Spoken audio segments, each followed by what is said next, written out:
Chapter 11. Don't Stand Close to Me. Miss Fernandez was talking, and I was trying hard to stay focused. Her face was in a square in the center of the screen, and there were 18 other little squares around it, our entire class. As she talked, I stared at her. She was dressed in a gray sweatshirt. It had a little stain by the collar. She wasn't wearing any makeup, and her hair was messy. Behind her, I could see a picture on the wall, a bookcase, and a cluttered table.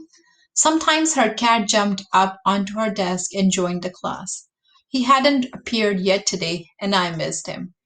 My square on the screen was in the middle and toward the bottom. I was grateful that it wasn't big enough for others to see more than my face and a little bit of my clothing. I was still wearing my pajama bottoms. I wondered if Miss Fernandez was too. I looked from square to square, locating my friends and classmates.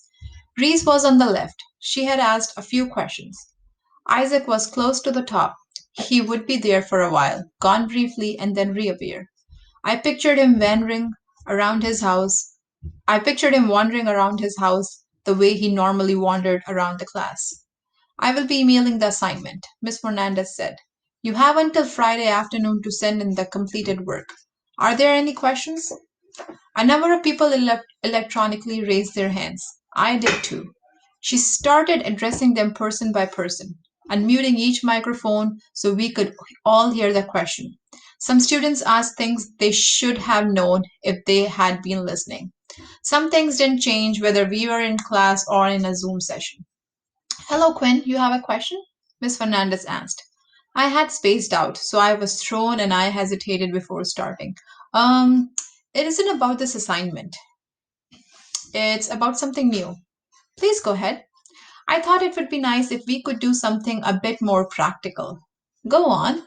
I heard there's a shortage of personal protective equipment, masks. I've heard that as well. What do you have in mind? I thought that maybe we could make some masks. I'm afraid that many of us don't have a sewing machine or any skills. You don't need either of those. There are videos online about how to sew masks by hand. I even made one to try it out. I pulled it up and held it in front of the camera. Miss Fernandez did something with the controls. And suddenly my face and the mask were in the big square in the middle. Now I wished I had washed my hair. Wow, Quinn, I'm very impressed.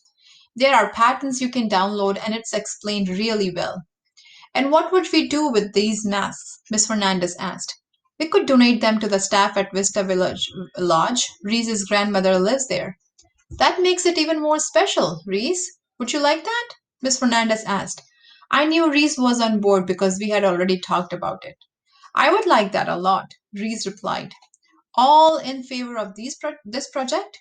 All in favor of this project? Please raise your hands, Miss Fernandez said. I saw a whole bunch of little electronic hands go up. Then it's unanimous. We will work out the details. Now, are there any more questions before we break for the day? Yes, Isaac? I looked down at his square. What the heck was he wearing? Miss Fernandez began to laugh, and a new center square came up.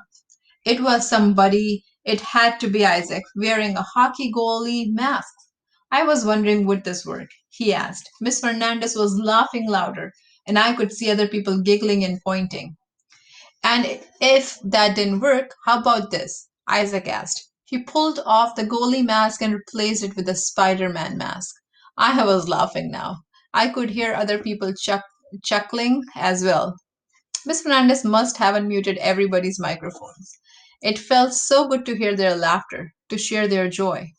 And for those few seconds, it felt like we weren't alone in our little electronic video squares and houses and apartments.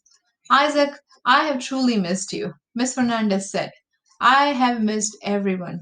Thank you all for joining us today.